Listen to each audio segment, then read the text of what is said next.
that to be able to help other people, sometimes you have to have help. And I just think now how many people, how many lives I've been able to help just since I've gone back to work, or even just kids before I went back to work, that I wouldn't have been able to help.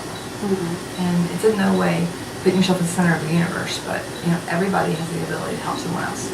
Everybody, every day. And so if you're in a position like I was, where you're withdrawn, you're isolated, you're not doing that. And so there is no shame, and there is no, pride is a silly thing sometimes, and you just need to get over it.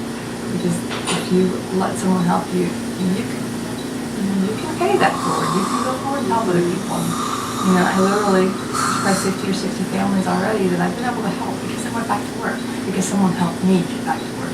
And that's what the human spirit is supposed to be about. And it's a good community for that kind of thing. It's a good state, it's a good country, and to not try, to not utilize that is wrong. You have got to put yourself out there and ask and see what can be done. And sometimes it takes a while. I called a lot of organizations. I looked into a lot of things all over the place. This one just happened to fall into place for us. And I'm very aware that blessing just kind of fell in our lap, because it literally just was in the newspaper and we happened to read it. And that's as simple as it was.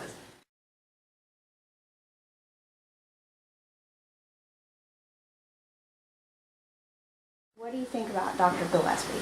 Oh. He has been absolutely kind, caring, gentle. Never once did I feel like, because of the way that my treatment was getting handled and I wasn't paying out of pocket, never once did I feel like I didn't have a say-so in what my care was, which I think is very important.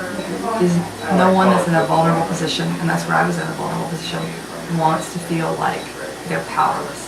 And I certainly didn't feel that way. I felt like I was given input as to whether or not I was comfortable with sedation or not sedation, what color I wanted, what shapes that I was more comfortable with. Never once did I feel like you're just going to take what you get and be glad we're helping you. It was never that way. It was always very kind, very humble. He's even a hard man to thank, if that makes sense, because it's just like, it's kind of my job and I've done it, and it's so much more than that. And it was so much more than that, because he's a dentist and that's what he does, but this is above and beyond that. This was coming in and actually impacting my life in a very personal way, my kids' lives in a very personal way. To this day, if my oldest son, who's met Dr. Gillespie on a couple of occasions now, sees it, he's like, Mom, I really like him. He's a good guy. And for a teenage boy, he had to come out and not only notice that, but repeatedly call it to my attention and remind me. That speaks volumes to me.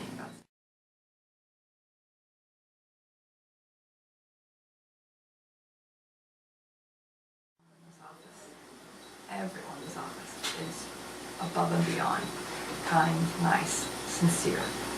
Every phone call, I've had phone calls just to check. I've had emails just to check, just to see how you're doing. And because we all have kids, I see them in the community, and everyone knows you, everyone knows your kids. Everyone says, hi, how are you? And it's an amazing thing. I mean, from Ellen picking up the phone, saying hello. I mean, it's just sincerity and just a lot of kindness.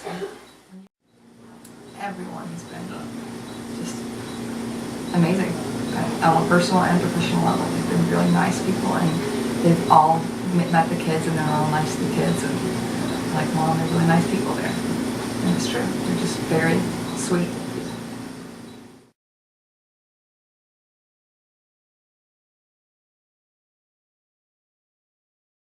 The best I ever felt was extremely uncomfortable. And most of the time I had extreme sensitivity, if not shooting pains. I had headaches constantly, had pain in my ear, my jaw, and it was a pretty miserable existence for about 6 months to a year. It was that bad. So yeah, those are an intense, painful situation to be in. And I wouldn't wish it on anyone. And it's definitely less painful to get fixed than it is to sit and suffer with it. But still, the emotional pain was worse. I maintain that to this day. The emotional pain was worse. I mean, one of the first things people notice about you is your smile. And, when someone's open and happy and kind. It usually shows in their smile. And it's very stifling when you are those things and you feel that way and you're a happy person, but you have dental issues because you don't smile, you're not open, you're not outgoing, and it alters your personality. And that changes how you feel inside, because when you're not outwardly happy, it's really hard to be inwardly happy. And it becomes this constant struggle that, okay, I feel great, I'm healthier than I've been in a long time, and I'm happier, but it doesn't show.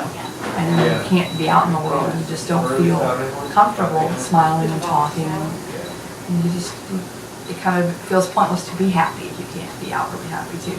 So it becomes a real struggle, and it's an ugly feeling to feel so isolated by something that's so, it's so meaningless, but at the same time it takes over your entire existence. It absolutely does. And it's not just a matter of whether or not you're smiling and grinning and happy, and it's not even just about being attractive, it's about being comfortable with yourself to speak, to breathe. I lost someone very dear, close to me during this last couple of years, and it affects even that. You're so uncomfortable in your own skin. It isolates you. You become very withdrawn, and I'm not a withdrawn, not a quiet, shy person, and it was a very difficult thing to go through. Even in your grief, you're covering your mouth, you're looking down, you're looking away, and it affects everything, and it's horrible. And you're very aware, or I was very aware, that you're going through this horrible thing, and that should be the last thing on your mind. And yet there it is. And it's present, and it's affecting something that it shouldn't affect. And that's when it really hit me that this is just out of control. How much of a hold this has on my life, how many limitations it has. I didn't recognize myself physically because I wasn't smiling, I wasn't happy yet. I looked drawn, and even when I was a perfectly happy person, I had gotten into these habits with my facial features to cover the dental problems, and I had gotten this really drawn, sad look.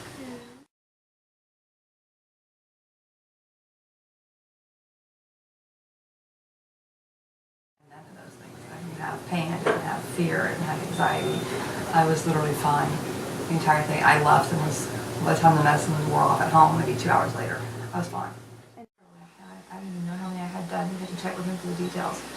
But I went home, slept for a couple hours, woke up, and was fine. I was fine. I even with stitches and everything, I had no pain. I had not even discomfort the first day. I mean, your cheeks are puffy, because you've got the numbing in, but nothing. Within 2 weeks was back into doing activities and job hunting, and the physical pain was gone, so I wasn't having that low-grade infection all the time. I didn't feel sick, so I was able to exercise again, be out in the fresh air.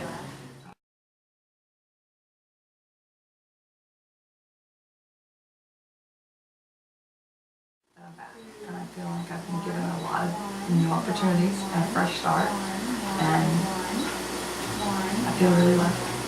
And I feel like I'm me again. I feel like I'm back to being the person. I mean, it was an amazing feeling to look in the mirror and go, I finally, for the first time in a couple of years, recognize the person looking back at me. It's just, with that, I don't remember how to smile. I'm not going to remember how to smile. You do not forget how to smile. Right. You don't. And my kids' reactions to me after that day, and I'm trying to get emotional.